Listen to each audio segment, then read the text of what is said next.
We have to focus on regulation rather than restriction. हम इस basis पे नहीं डिसाइड करते हैं कि इस एग्जाम फीस इसका 1000 से बढ़ा के हम 10 लाख कर दें या फिर 1 लाख कर दें। इन लोगों को अगर हम लोग FNO में आके लॉन्च करने से बचाएंगे तो वो लोग जाएंगे ड्रीम 11 पे। कि 40-45 लाख ऑप्शन ट्रेडर्स हैं, अगर वो कम हो जाएंगे तो जो ब्रोकरेज की अपॉर्चुनिटी है एक ब्रोकर के लिए वो भी कम होने वाली है। ऑप्शन ट्रेडिंग खत्म। मीडिया में जो बातें चल रही हैं कि सेबी ने एक इंटरनल कमेटी बिठाई थी जो सेबी को बताएगी कि ऑप्शन ट्रेडिंग से रिटेल ट्रेडर का नुकसान जो हो रहा है उसको कम कैसे किया जाए, इसके बारे में सुझाव दिए जाए। वो सुझाव अगर सेबी ने मान लिए तो there is a high chance कि छोटे ट्रेडर के लिए तो ऑप्शन ट्रेडिंग खत्म ही समझिए, बड़े ट्रेडर को भी नुकसान पहुंच सकता है। इस वीडियो में वो 3-4 सुझावों के बारे में बात करेंगे, उनमें दिक्कत क्या है ये बात करेंगे, इसमें कोई फायदा नहीं दिख रहा है इसके बारे में बात करेंगे, और सेबी को किस तरह से इन चीज़ों को लेकर सोचना चाहिए, ग्राउंड रियलिटी क्या है उसके बारे में सेबी को पता होना चाहिए। मार्केट एक्सपर्ट से बात करेंगे, ऑप्शन बायर ऑप्शन सेलर से बात करेंगे, इस रूल को लेकर एक लीगल एंगल क्या हो सकता है इसके बारे में भी बात करेंगे। Let's get started. दोस्तों, ऑप्शन ट्रेडिंग जब लाई गई थी पिछले कुछ समय पहले इंट्राडे के पीक मार्जिन रूल को किल करने के बाद ऑप्शन ट्रेडिंग पहले से था हालांकि, लेकिन एक रिटेल ट्रेडर का इंटरेस्ट ऑप्शन ट्रेडिंग में 2021 में जो पीक मार्जिन रूल जिसके खिलाफ हमने एक मुहिम भी चलाई थी, उस रूल को इम्प्लीमेंट जब किया गया था, जब इंट्राडे ट्रेडिंग इक्विटी में एक रिटेल ट्रेडर कर रहा था, वो रूल लाया गया और रूल लाने के बाद इंट्राडे ट्रेडर भाग के ऑप्शन ट्रेडिंग की तरफ आया। ऑप्शन ट्रेडिंग के वॉल्यूम बढ़े, बार बार नई एक्सपायरीज लाई गई, इंडिसेस में नए कॉन्ट्रैक्ट्स लाए गए, अलग अलग इंडिसेस का लॉट साइज कम कर दिया गया है ताकि छोटा ट्रेडर मार्केट में आए। और अब जब सब आ गए हैं तो कह रहे हैं कि नहीं, ये मत कीजिए, आप ज़्यादा लोग आ गए ज़्यादा पैसे के साथ, आपको समझ नहीं आ रहा है कि किस तरह से ऑप्शन ट्रेडिंग में ट्रेड करना है, आप अपना नुकसान करवा रहे हैं, आप चले जाइए। पिछले कुछ समय में जो चेंजेस किए गए ऑप्शन ट्रेडिंग में उनको धकेला जा रहा है, वापस रोल बैक किया जा रहा है। मतलब इन्होंने फ्यूचर देखा ही नहीं था, इनको पता ही नहीं था कि रिटेल ट्रेडर ऑप्शन ट्रेडिंग को लेके किस तरह से रिएक्ट करेगा। And now they are saying एक काम करते हैं, let's roll back everything that we did in the last 2-3 years।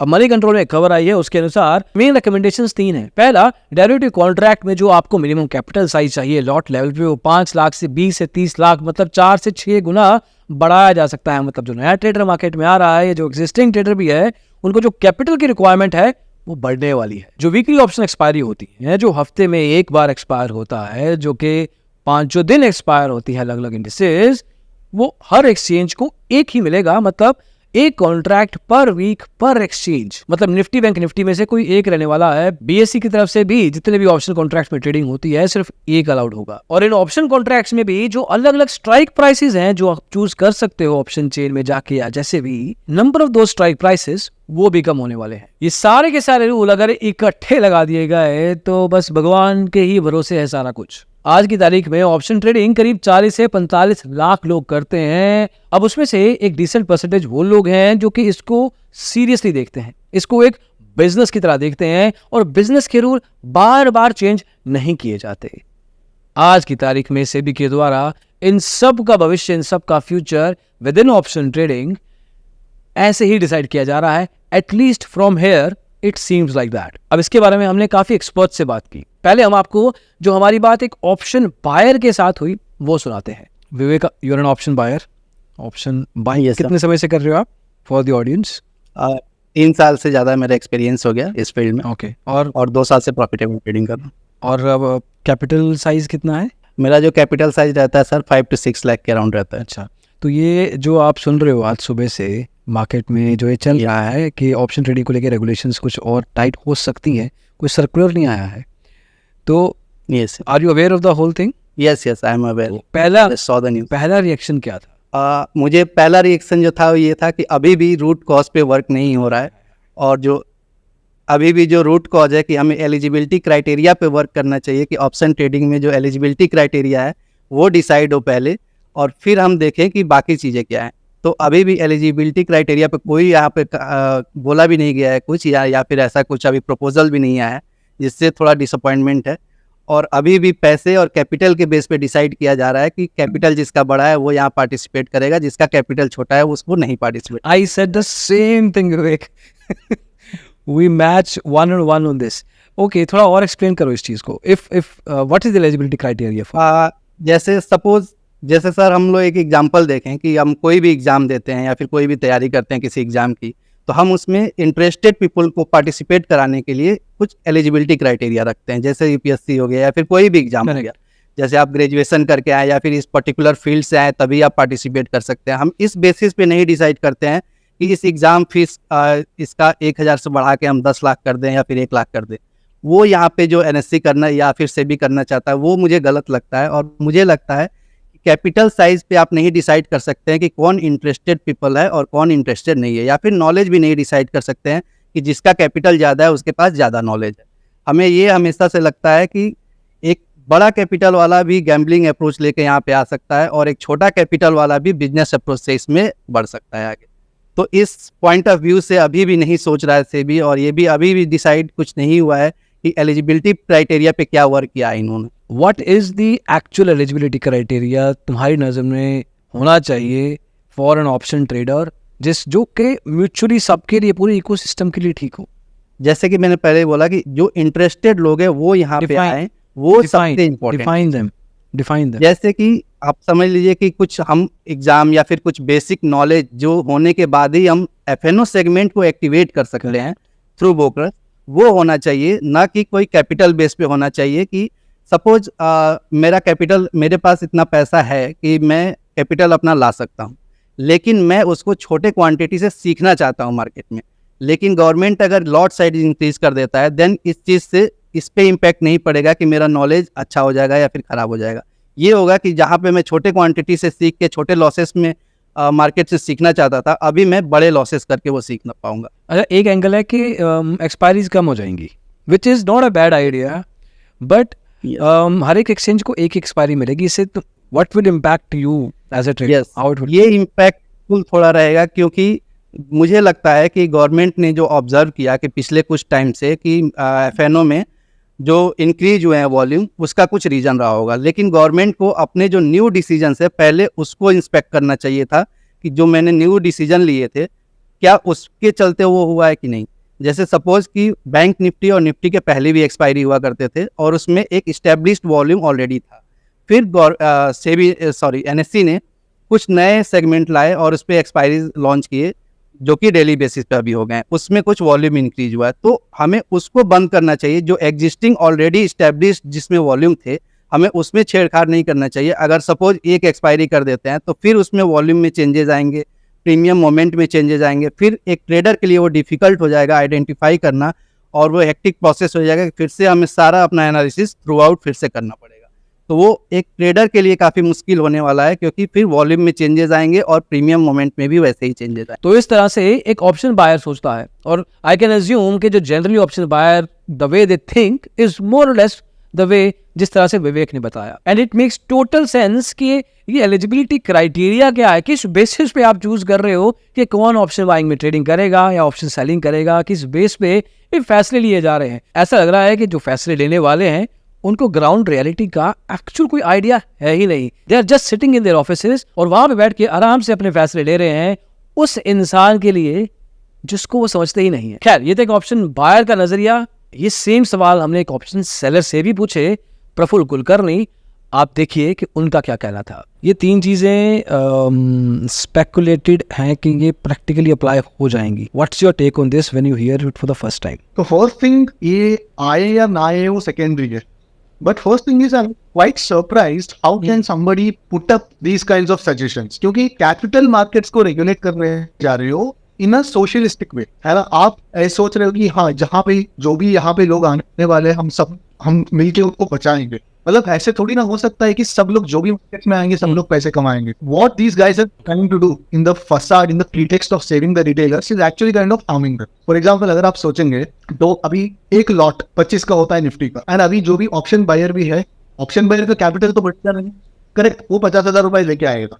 मान लीजिए वो यू नो दैट डायरेक्शनल अगर ऑप्शन बाइंग भी करना है, generally people prefer to trade by the IDM option. I'm an option seller, but I'm talking from the perspective of an option buyer, because ज्यादातर लोग जो रिटेल जो बुलाया जाता है, they are these guys who come to the market with 50,000 1 lakh रुपए capital. अब वो लोग क्या करेंगे, अगर 25 का लॉट साइज 100 हो जाता है, उनका कैपिटल तो 1 लाख ही है, तो instead of buying the ITM options they will go and buy OTM options. It's not that easy यार, मतलब ठीक है, उनका स्ट्रेटजी भी तो चेंज होएगा, उनका सेटअप भी चेंज हो जाएगा.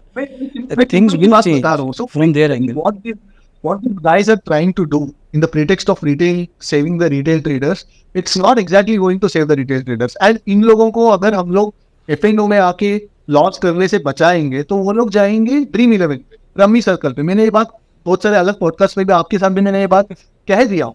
तो it is a behavioural problem. तो हम लोग एजुकेशन अवेयरनेस की तरफ मतलब थोड़ा ज्यादा ध्यान देना होगा, ना कि मतलब ऐसा नहीं कि ब्लैंकेट बैन डालते हैं. मतलब today like one of my trader friends he posted a very good meme on this. कोई आके बोलता है सर बंद Okay. ट्री पे मेरे पे बहुत सारे बंदर आ गए, क्या करेंगे?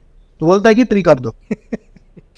सो रूट प्रॉब्लम सॉल्व नहीं करना है, बट रूट को ही सॉल्व करना है. Correct. तो I'm saying कि डायरेक्टली एक option seller, if I just talk about your trading style, let's say from that angle, how it is going to impact you, कैसे फर्क पड़ने वाला है? So first thing is people who are trading with a decent size, तो उनको ज्यादा फर्क नहीं पड़ने वाला है. फॉर एग्जांपल अगर मैं 10 लाख रुपए पे मैं 10 लॉट सेल करता था, विच इज 25 into 10 250 क्वांटिटी. अब मुझे सेल करना पड़ेगा सिर्फ 3 लॉट, क्योंकि 100 into 2 समथिंग आएगा. 100 अगर हो जाता है तो quantity remains the same. It's just that I am dealing with जो बंदा सिंगुलर लॉट पे ट्रेड करता है, जो बंदा सिंगुलर लॉट पे ट्रेड करता है उसको अफेक्ट पड़ता है. Because now at this point you can sell one lot of Nifty or one lot of Bank Nifty for approximately 1.2 to 1.3 lakhs. But lot size बढ़ जाता है, contract value बढ़ जाता है, typically you won't be able to sell it even for 4 lakhs or 5 lakhs. Obviously ऐसा ही रहता है कि मतलब एक रेस में 100 लोग दौड़ते हैं तो 99 people will lose and 1 will be the winner. इसका ये मतलब नहीं कि मैं इन 99 लोगों को भी मुझे बचाना है, नहीं. 99 लोगों को अच्छे से ट्रेन करो so that even this 1% will also be forced to improve in that. तो लेवल प्लेइंग फील्ड ही बढ़े. उसके जगह ऐसे नहीं बोल सकते कि मतलब हाँ रेस ही गलत है कि 90 लोग हार रहे हैं तो रेस को ही बंद करेंगे. और ये जो एक्सपायरीज कम होने वाली हैं उससे कोई फर्क नहीं पड़ेगा यू एज अ ट्रेडर? और to be honest I thrive on expiries, क्योंकि मेरा एक decent portion of my book is expiry trading. तो ऑब्वियसली रिटर्न का इम्पैक्ट पड़ने वाला है. And more than that we have kind of evolved into trading everyday expiries. पहले कैसा था, निफ्टी की ही expiry and Nifty and bank Nifty, but दोनों एक दिन ही आते थे, तो we have to choose between like one of the indices. Then आया फिर निफ्टी, देन आया मिड कैप निफ्टी, देन आया सेंसेक्स, देन आया बैंक एक्स. तो now we have kind of evolved, बहुत सारे चेंजेस बनाया है, बहुत सारे ये किया है. एंड लिक्विडिटी भी एक्सपायरी डे में ही है. मैक्सिमम जो लिक्विडिटी मार्केट में आ रही है, maximum liquidity. So it is good for the exchangers, it is good for one the individual traders. हमारा इम्पैक्ट कॉस्ट बहुत ही कम हो जाता है. अब प्रफुल्ल की बात से कुछ लोग कनेक्ट जरूर करेंगे, स्पेशली वो लोग जो कि ऑप्शन सेलिंग में हैं, काफ़ी समय से हैं, मार्केट को समझते हैं, मार्केट की रेगुलेशंस को, the way it is governed उसको समझते हैं, और जिस तरह से एक रिटेल ट्रेडर का नज़रिया, माइंडसेट, थॉट प्रोसेस, साइकोलॉजी होती है कि यार स्पेशली जो कम कैपिटल के साथ आता है, स्पेशली जो उस माइंडसेट के साथ आता है कि मेरे को कुछ करना है इसमें, उससे वो ऑप्शन ही खींच लिया गया है. और सिर्फ यहाँ पे एक रिटेल ट्रेडर की बात नहीं, इसके अलावा मार्केट में ब्रोकर्स भी हैं.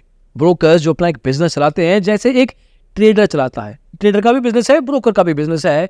और अगर नंबर ऑफ रिटेल ट्रेडर्स कम होने वाले हैं, जो कि 40-45 लाख ऑप्शन ट्रेडर्स हैं, अगर वो कम हो जाएंगे तो जो ब्रोकरेज की अपॉर्चुनिटी है एक ब्रोकर के लिए वो भी कम होने वाली है. खैर, इसके अलावा भी बहुत सी मार्केट एंटिटीज होती हैं. इसका लीगल एंगल क्या कहता है, इसके बारे में हमने विकास गुप्ता जी से बात की. आप खुद सुनिए कि उनका क्या कहना था. क्या ऑप्शन ट्रेडिंग से रिटेल ट्रेडर को बचाने का तरीका यही है कि रिटेल ट्रेडर को ही दूर कर दिया जाए उससे? देखिए, thank you for inviting me. मैं इसमें आपको थोड़ा सा लीगल एस्पेक्ट बताना चाहूँगा. जैसे कि हम सुन रहे हैं कि अभी सेबी ने एक कंसल्टेशन कमेटी बनाई है जो ये इस पर डिस्कशन करेगी कि जो वीकली ऑप्शंस हैं उनको कैसे, उनमें जो वॉल्यूम हो रहा है बहुत ज़्यादा, उनको कैसे रेस्ट्रिक्ट किया जाए. जो पार्टिसिपेशन बहुत ज़्यादा हो रहा है अक्रॉस ऑल द, अगर हम टाइप ऑफ क्लाइंट्स की बात करें, रिटेल है, चेन्नई है, अल्ट्रा चेन्नई है, और सारे corporate and all that clients हैं. डेफिनेटली सेबी का फोकस जो ज़्यादा फोकस होता है वो मास पे होता है, रिटेल इन्वेस्टर को बचाने का होता है. लेकिन ये बड़ा ही इंटरेस्टिंग पॉइंट है, मैं आपको इसमें बताना चाहूँगा. कुछ पॉइंट्स हैं, जैसे उन्होंने कहा है कि हम मार्जिन्स को बढ़ा देंगे, लॉट साइज को बढ़ा देंगे. अब देखिए, पहला तो हम समझते हैं कि क्या क्या हो सकता है प्रोबेबल और उसका रिएक्शन क्या है. तो देखिए, मार्जिन बढ़ा देते हैं. मान लीजिए 5 से 10% मार्जिन है, आप 20% मार्जिन कर देते हैं. 3 से 4 लाख की वैल्यू है, 5 लाख की वैल्यू है, आप उसको 20 से 30 लाख की वैल्यू करते हैं. दोनों केसेस में जो इन्वेस्टेड अमाउंट है, जो ब्लॉक्ड अमाउंट है, वो बहुत बढ़ जाएगा. तो बढ़ जाएगा तो रिटेन नहीं आ पाएगा। मैं इसमें एक बीच में एक इंटरेस्टिंग पॉइंट ऐड करना चाहूँगा। सेबी खुद से कहता है कि 90% F&O ट्रेडर मेक लॉस। अभी इसका रेलिवेंस क्या है, मैं उस पर आता हूँ। देखिए, फिर F&O ट्रेडिंग बहुत ज़्यादा इससे सफ़र हो जाएगी। वीकली ऑप्शंस में अगर आपने बढ़ाया तो बीइंग पैरिटी, जैसे मैंने आपको कहा कि आपको अदर फीचर्स में भी जाना पड़ेगा, इंडाइसेस में, फिर आपको स्टॉक फीचर्स और ऑप्शंस में भी जाना पड़ेगा। इसमें मैं कॉन्स्टिट्यूशन का पार्ट ऐड करना चाहूँगा। 302 आर्टिकल होता है, तो वो आर्टिकल क्या कहता है? Power of parliament to impose restrictions on trade, commerce and intercourse. इसके ऊपर बहुत सारे लैंडमार्क जजमेंट भी हैं। तो मैं उन जजमेंट के नाम में ना जाके आपको एक बात बताना चाह रहा हूँ। देखिए, एक है रेस्ट्रिक्शन और एक है रेगुलेशन। यूएस सैक है, यूएस का सिक्योरिटी एक्सचेंज कमीशन, आपको पता है। We have to focus on regulation rather than restriction. अगर आप उसको यहाँ रोकोगे असीम जी, तो वो कहीं और जाए। एग्जैक्टली। और आपके रेस्ट्रिक्ट करने के चक्कर में जो जेन्युइन ट्रेडर है, जेन्युइन हेजर है, वो बहुत सफर करेगा। तो मेरा इस पे ये पॉइंट। देखो, ऑप्शन ट्रेडर को मैं पिकिंग फ्रॉम द पॉइंट जो आपने जस्ट छोड़ा अभी। ऑप्शन ट्रेडर कौन है? ये स्पेकुलेशन करता है, उसको ऑप्शन ट्रेडिंग करना है। पहले वो शायद इंट्राडे ट्रेडिंग करता था। उस माइंडसेट को चेंज करने की बजाय उसको ही चेंज करने की कोशिश की जा रही है कि तू यहाँ मत आ, तेरे को नुकसान खाना है ना, तो जाके ड्रीम 11 पे टीम बना ले, या फॉरेक्स ट्रेडिंग कर ले, या डब्बा ट्रेडिंग कर ले, या बाइनरी ट्रेडिंग कर ले, कलर ट्रेडिंग कर ले। इतना कुछ चल रहा है। उन चीज़ों को कर्टेल नहीं कर पाया है अभी तक सेबी कुछ भी, और ये सब कुछ कर्टेल किया जा सकता है, but SEBI has not been able to do that. उसके पास सब्स्टिट्यूट्स बहुत सारे हैं। इज अट्रैक्टेड टुवर्ड्स, ऐसा कोई ऑप्शन ट्रेडिंग से मोहब्बत नहीं हो गई है किसी ट्रेडर को, उसको पैसे बनाने का एक जरिया दिखता है। या तो आप उसके बिहेवियर या उसकी साइकोलॉजी को चेंज करें, उसको बार बार इस चीज़ को मैग्नीफाई करके दिखाएं कि इन तरह की ट्रेडिंग में नुकसान होता है। बट आप कह रहे हो ये दरवाज़ा ही बंद है, तो बाकी के दरवाजे तो खुले हैं। उन केसेस में सेबी एक तरीके से रेगुलेट तो करता नहीं है, तो सेबी का नाम खराब नहीं होगा। तो I will probably touch the line if not cross it. क्या सेबी सिर्फ अपना नाम बचाने के लिए कि ऑप्शन ट्रेडिंग से लॉस हो रहा है लोगों का, ये, और ऑप्शन ट्रेडिंग सेबी के अंडर आती है, सिर्फ ये नाम बचाने के लिए अपने आप को पीछे कर रहा है कि छोटा ट्रेडर आए ही ना? नाम बचाने की कवायद कहीं ना कहीं तो लगी रही है। अब ये देखिए ना, रेस्ट्रिक्ट कर रहे हैं, रेगुलेट तो कर ही नहीं रहे। एक वर्ड, आप बहुत समय से काम कर रहे हो, हम लोग एक वर्ड को समझे, एडुकेट। हम कितना एजुकेट कर रहे हैं क्लाइंट को? जैसे आपने बोला वो यहाँ नहीं जाएगा ड्रीम 11 में, वहाँ नहीं जाएगा, तो आजकल आप बहुत वीडियोस बनाते हैं, वो कलर पे जाएगा, डब्बा ट्रेडिंग में जाएगा। उसको जाना है, उसको आप जाने से नहीं रोक पाओगे। इंपॉर्टेंट ये है कि वो जहाँ जाना चाहता है उसको जाने दिया जाना चाहिए, मेरा मानना है। बशर्ते उसके पास वो नॉलेज से एम्पावर्ड हो, उसको समझ में आना चाहिए कि वो जो ऑप्शन ट्रेडिंग कर रहा है उससे उसको क्या लॉस एंड प्रॉफिट हो सकता है, क्या वो ट्रेड ले रहा है वो अपनी समझ से ले रहा है या सिर्फ स्पेकुलेशन करना चाहता है। बहुत सारे लोग, देखिए हमारे यहाँ एक ट्रेडिंग कम्युनिटी भी डेवलप हो रही है, अपने बहुत सारे इवेंट्स करते हैं, आप देखते हैं नए लड़के वो इंजीनियर ड्रॉप आउट हैं, इंजीनियर ग्रेजुएट हैं, all that, they starting their career in trading. तो उनके लिए तो आप एक ट्रेडिंग की अपॉर्चुनिटी बंद कर रहे हो। ट्रेडिंग है, और जो आदमी ऑप्शन में नहीं करेगा सर, वो आप जैसे मल्टीपल अदर चीजें उसी में जाएगा, नहीं तो फिर मंथली में ट्रेड करेगा और वॉल्यूम को ज़्यादा या कम करेगा। तो दैट इज़ नॉट रेस्ट्रिक्शन। और मेरा मानना है एजुकेशन ज़्यादा करना है, और मार्केट को तो सर जितना फ्री फ्लो छोड़ेंगे हम उतना ही अच्छा है। तो एक होलिस्टिकल पॉइंट ऑफ व्यू था, मार्केट की अलग अलग आवाज़ें थीं। जिस तरह से एक ग्राउंड से जुड़ा हुआ ट्रेडर या एक ग्राउंड से जुड़ा हुआ प्रोफेशनल मार्केट को समझता है, कम्युनिटी को समझता है, रेगुलेशन को समझता है, उसकी थॉट प्रोसेस क्या थी, इस वीडियो में कवर करने की कोशिश की गई है। आई होप कि ये बात जिनको समझनी चाहिए वो समझेंगे, एंड आई एक्सपेक्ट कि जो लोग ये वीडियो देख रहे हैं, जो ऑप्शंस में हैं या किसी भी तरीके से ऑप्शन ट्रेडिंग में काम करते हैं, वो कमेंट्स के ज़रिए अपने दिल की बात ज़रूर बताएं कि उनको क्या लगता है कि ये जो रेगुलेशंस लाई जा सकती हैं वो सही है या नहीं। अगली वीडियो में जल्दी मिलेंगे। इसको देखने के लिए बहुत बहुत शुक्रिया। Bye bye.